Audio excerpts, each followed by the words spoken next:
You were standing at the head of the conference table when you told Roscoe Finch he wasn't getting the promotion, and you watched something in his face close, like a door being locked from the inside. He didn't argue. He didn't raise his voice. He set down the folder he'd been holding.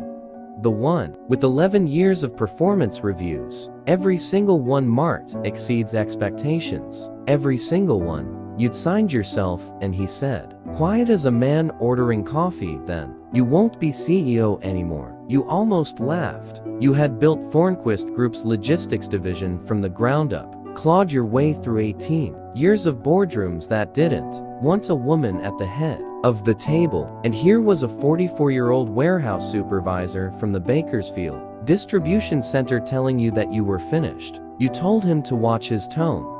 He picked the folder back up, tucked it under his arm like it weighed nothing, and walked out of the glass-walled conference room without another word. And the sound of the door clicking shut behind him sat in your chest for the rest of the afternoon, like a stone you'd swallow. You told yourself it didn't matter. Men like Roscoe Finch didn't have leverage. He had a daughter with a rare blood disorder that kept him tethered to Bakersfield, a mortgage he was 3 years behind on refinancing, and a job he needed too much to actually threaten anyone who signed his paycheck. You'd read his file. You knew the shape of his life the way you knew the shape of a spreadsheet: numbers, dates, liabilities. What you didn't know, what you wouldn't let yourself wonder about until much later, was why a man with nothing to lose would say something so specific. Not, you'll regret this. Not, I'll sue. He said, you won't be CEO anymore, like it was already arranged, like it was a fax sitting in a drawer somewhere, waiting for him to open it. The promotion had gone to Sterling Thornquist instead, the chairman's nephew, a 29-year-old who had been with the company for 14 months and whose primary qualification was sharing a last name with the man who controlled 41% of the board's voting shares. You knew it was wrong when you signed the approval. Cornelius Thornquist had called you into his office 2 weeks earlier, poured you a scotch you didn't ask for, and told you that family looked after family, and that he expected you to understand what that meant for your own position going forward. You understood. You'd understood since the day the board hired you that your seat existed because Cornelius allowed it to exist, and that gratitude in his world was a debt that never fully cleared. You didn't think about Roscoe again until Thursday, when your assistant, a sharp young woman named Ondon, knocked twice and told you there was a man in the lobby who refused to leave until you saw him. You assumed it was a vendor. It was Roscoe, still in his work boots, still smelling faintly of diesel and cardboard, holding a manila envelope instead of the folder. This time, he didn't sit down when Ondon let him in. He set the envelope on your desk, squared it with the edge like he was straightening a picture frame, and told you that his grandfather had worked the loading docks for Augustus Thornquist himself, back when the company was 3 trucks and a warehouse in Fresno. He said his grandfather had been promised a 5% ownership stake in exchange for the capital he put up during the company's second bankruptcy scare in 1961. Money that came from selling his own house. Money that kept the trucks running when Augustus couldn't make payroll. He said that promise had been written down, notarized, and that Augustus's son Cornelius's father had buried it, paid off the notary, and let history remember Thornquist Group as a family success story instead of what it actually was, which was a company built partly on a bet a black warehouseman named Otis Finch made on a white man who never intended to honor it. You sat very still. You asked him why he was telling you this now, after 11 years of silence, after you just denied him a promotion. He looked at you for a long moment, and something in his expression wasn't anger, it was closer to disappointment. The kind a teacher has for a student who was smarter than the grade they turned in. He said he'd been quiet for 11 years because he didn't want to be the man who burned down a company to get a corner office. He said he came to you first, before anyone else, because he thought you were different from Cornelius. He said the promotion wasn't really about the money. It was about whether you would ever see him as something other than a name on a warehouse roster. You told him you needed time. He said, "You've had 11 years," and left the envelope on your desk. Inside was a photocopy of the notarized agreement, dated March 1961, signed by Augustus Thornquist and Otis Finch, witnessed by a notary whose license, according to a state archive printout Roscoe had also included, had been revoked in 1963 for accepting bribes to falsify records. The same year the original document disappeared from company files. There was also a letter, handwritten, that Otis Finch had sent his son in 1974, explaining what had happened and telling him to hold on to the copy in case it ever mattered. Roscoe's father had passed the letter to Roscoe before he died. Roscoe had sat on it for over a decade, working his way up from forklift operator to shift supervisor to operations lead, always hoping the company would recognize him on its own terms, rather than because his family held a piece of paper that could unravel the Thornquist name in open court. You didn't sleep that night. You kept thinking about the 5%, compounded over 63 years, with dividends and reinvestment, and the company's current valuation. 5% of Thornquist Group wasn't a rounding error. It was worth more than your entire compensation package for the rest of your natural life. And you kept thinking about the other thing, the thing that mattered more than the money. That if this document was real, and if it ever became public, Cornelius Thornquist's grip on the board wouldn't survive the scandal. His voting shares were tied to a family trust that required, under a morality clause, his own grandfather had written to protect the company's reputation, that any trustee found to have concealed a material fraud against a business partner forfeit their voting rights entirely. Cornelius wasn't the one who'd concealed it. His father was, but the clause didn't distinguish between generations. It only cared about the trust, and the trust would care very much that its current chairman had known, because you were fairly certain, sitting there at 2 in the morning, with Roscoe's photocopies spread across your kitchen table, that Cornelius did know that scotch he'd poured you, that talk about family, long after family. You started to hear it differently. You called Cornelius the next morning and asked him, carefully, hypothetically, what he knew about a man named Otis Finch. The silence on the other end of the line lasted for full seconds, long enough that you counted them. And then he asked you where you'd heard that name, in a voice that had lost every trace of the warmth he usually performed for you.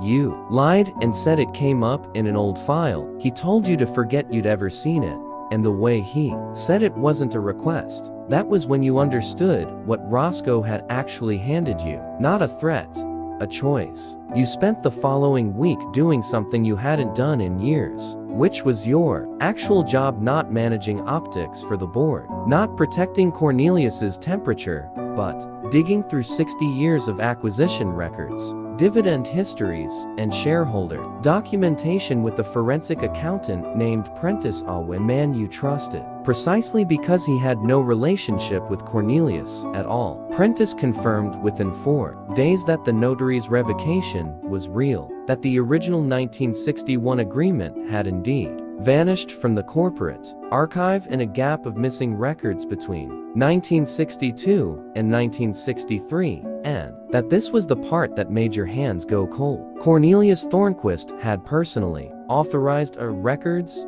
digitization, and disposal project 11 years ago that had shredded an entire decade of physical archives, including, according to the disposal manifest, Prentice found buried in a vendor invoice a box labeled simply Legal Pre-1965 MISC. Cornelius hadn't just known. Cornelius had destroyed the evidence himself 22 years before Roscoe Finch ever set foot in your lobby. You went to Roscoe's house on a Saturday, something you had never done for any employee in your career, and found him in the driveway of a small stucco house in Bakersfield, changing the oil in a 15-year-old pickup while his daughter, a thin girl of about 9 named Marlowe, sat on the porch steps, reading with a portable oxygen concentrator, humming quietly beside her.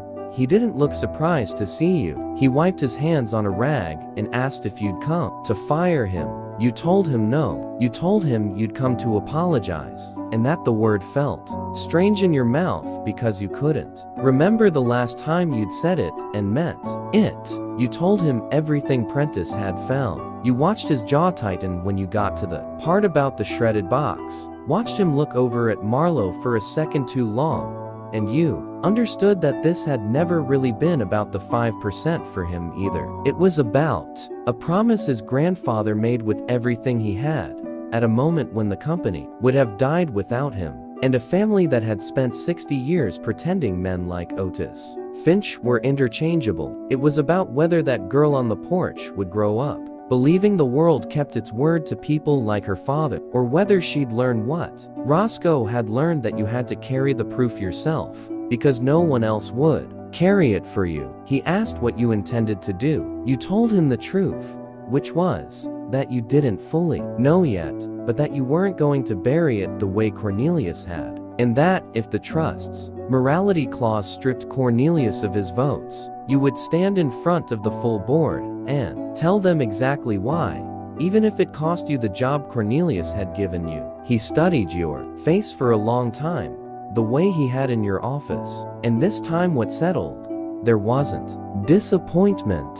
The board meeting 3 weeks later ran long. Cornelius tried to have the agenda item pulled twice before the room even opened, and both times the corporate secretary, a woman named Perpetua Ashgrove, who had served the company for 31 years, and who Roscoe had quietly briefed the week before, refused on procedural grounds. When you stood up and laid the documents on the table, the 1961 agreement, the notary's revocation, the disposal manifest with Cornelius's own signature at the bottom, the room went the particular kind of silent that only happens when everyone present is doing math about their own exposure. Cornelius tried to say the documents were fabricated. Prentice, sitting quietly in the observer's row, stood and confirmed under oath that the state archive records were public and verifiable, and that the shredding manifest had come from the company's own retained records management vendor, whose invoice trail was untouched by anyone in this room. The trust's outside counsel, a stiff, careful man who had clearly been dreading this exact scenario for years, confirmed within the hour, over a conference call with the trust's independent trustees, that the morality clause applied regardless of which generation had committed the concealment, because Cornelius himself had personally executed the destruction of the evidence. His voting shares were suspended pending a full trust review. He did not wait for the vote to conclude. He stood, buttoned his jacket with hands that weren't entirely steady, and left the building, and you never saw him inside Thornquist Group again. You expected to feel triumphant. Instead, you mostly felt tired, and something quieter underneath the tired, something that took you a few days to name as grief. Grief for 11 years spent protecting a man who had built his entire authority on a lie, and for the version of yourself who had known, somewhere underneath the ambition, that something about the arrangement had never quite sat right, and had chosen the scotch and the silence anyway. The company didn't collapse. If anything, it steadied. The remaining board, no longer answering to a single family's leverage, voted unanimously to establish a restitution fund for the Finch family, calculated by Prentice using the same compounding methodology in court would have used, arriving at a settlement that made Roscoe Finch, at 44 years old, wealthier than every executive on the 14th floor except you. He didn't quit. That was the part that surprised the board most. He took the operations director role, not the one you denied him months earlier, but a newly created position overseeing labor equity across all 12 distribution centers, a role he told you he wanted specifically because it let him make sure no one else's grandfather ever had to write a letter like the one his father had carried for 50 years, waiting for someone to finally read it. You kept your seat, not because the board owed you loyalty, but because when the vote came, Perpetua Ashgrove stood up before anyone else could speak.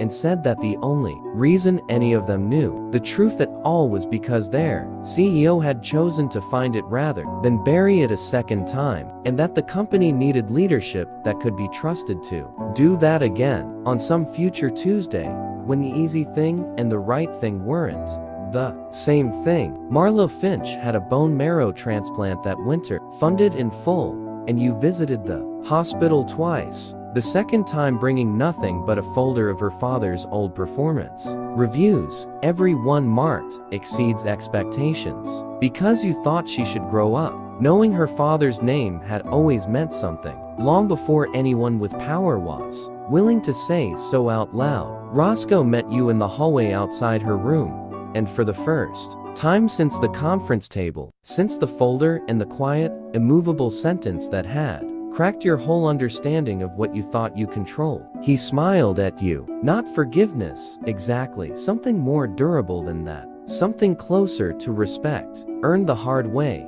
the only way it had ever really counted. You still think, sometimes, about the version of that Tuesday afternoon where you let him walk out of your office and never open the envelope at all, where the 5% stayed buried, where Cornelius kept his scotch, and his silence, and his shares, where you kept the title and lost, without ever quite noticing the moment it happened, the thing that made the title worth having. The stories the people we overlook are the ones carrying the most strength. This story is a reminder to see people for who they really are, not just their title. If it moves you, hit that like button and subscribe for more stories that come straight from the heart.